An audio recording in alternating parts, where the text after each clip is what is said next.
Oh, yes, yes. Okay. My question is in Hold on. Show her some respect, please. Okay, my question is in regards to committing sin. So, what if we commit a serious sin, such as murder and all this, and goes for confession? Does the priest forgive us just like that, or does it take some time to be forgiven? So she's saying if you commit a sin like murder, can the priest just forgive you like that? So remember what it said in John 20. If you forgive the sins of any, they're forgiven. If you retain the sins of any, they are retained. Okay? Now, this is something that's it's interesting you bring up that question. We're struggling with this in the States right now. Because the state where I live, the state just above me, Washington State, they just passed a law that says that when the priest must tell the police when someone committed a crime like that. So they said the priest must break the seal of confession when someone does child abuse or murder or something like that. Whoa, hold on. And the bishops were like, nope, we're not doing that.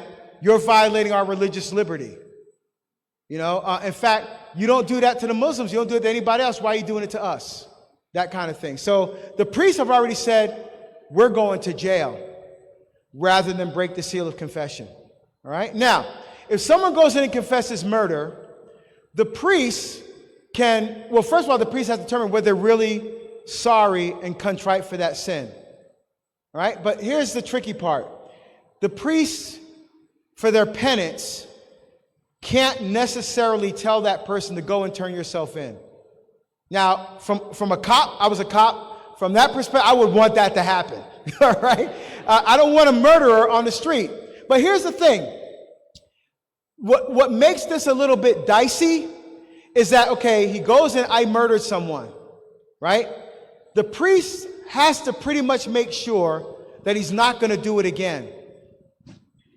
Right? Because the priest said, are you forgiven? And because the guy's going to think, well, all I have to do is murder someone else. Go back to confession, I get forgiven. Go back, murder someone else, I get forgiven. Go back, murder. Then the sacrament means nothing. Right? Then we're doing what the Protestants did. All you got to do is pray to Jesus and the sin is forgiven.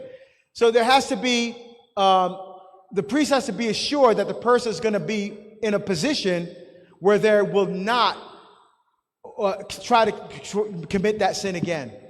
That's hard to figure out. And I'm glad I'm not in that position where I have to determine that as a priest. I don't hear, deacons, we don't hear confessions. All right?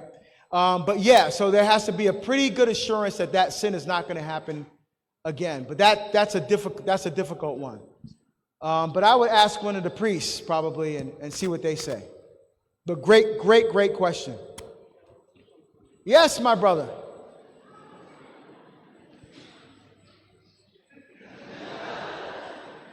No, Mike?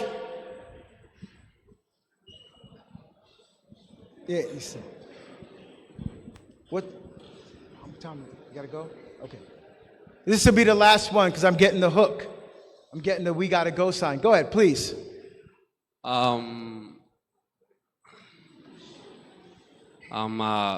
Based on her question, she said, so there's this Bible verse that said that we are not allowed to, we can kill someone. So if someone murders someone and goes for confession, he gets forgiven. Then, what you said, he'll think that he can do anything and then sin again. So to me, it doesn't sound right. I mean, to take someone's life and then... Yeah, so when we talk about murder, we're talking about a deliberate, conscious act of taking an innocent person's life. An innocent person. So if you're in war, that's not murder. If someone comes into my house and tries to rape and kill my wife, and I shoot them, that's not murder. All right? Because I'm protecting myself and my family. If you take a woman for an abortion, that's murder. That your conscious, deliberate act of taking an innocent life. Okay? In fact, in the Ten Commandments, and when it says "Thou shalt not kill," the word there in Hebrew is ratsak. It means innocent life. Okay, so when we talk about murder, we're talking about the conscious, deliberate, premeditated taking of another person's life. But what if he knows it's wrong, but he does it?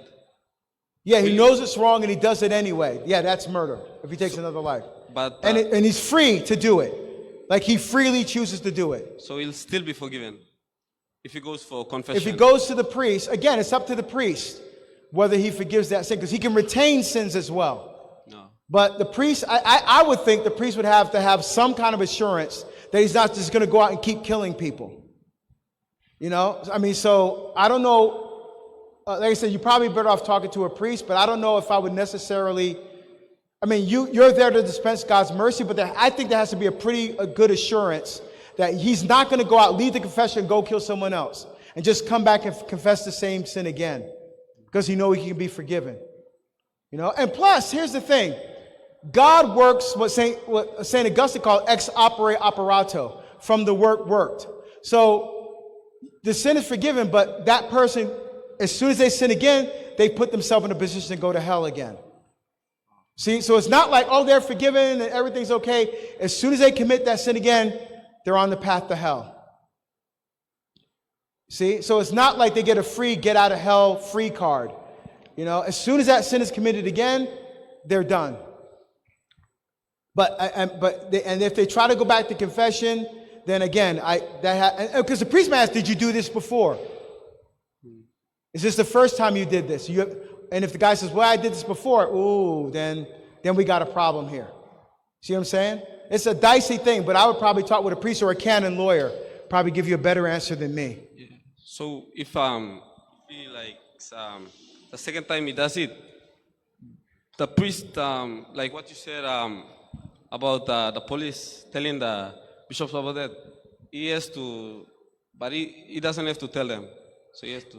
Yeah, so what they're trying to do in that state, Washington State above me, they're saying if the priest doesn't break the seal of confession, they're going to jail. They're going to be brought up on charges, and that's fine. Because if the priest breaks the seal of confession, it's what they call late sententia excommunication, automatic excommunication from the church. No trial, no nothing, you're done. You're automatically out for breaking the seal of confession. It's a very, very serious thing. And so they passed a law. They think they're trying to protect children by doing that.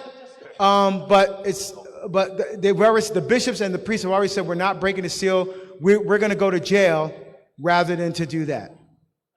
You know, so that's the sacrifice we have to make on behalf of the church. All right. Thank you all very much.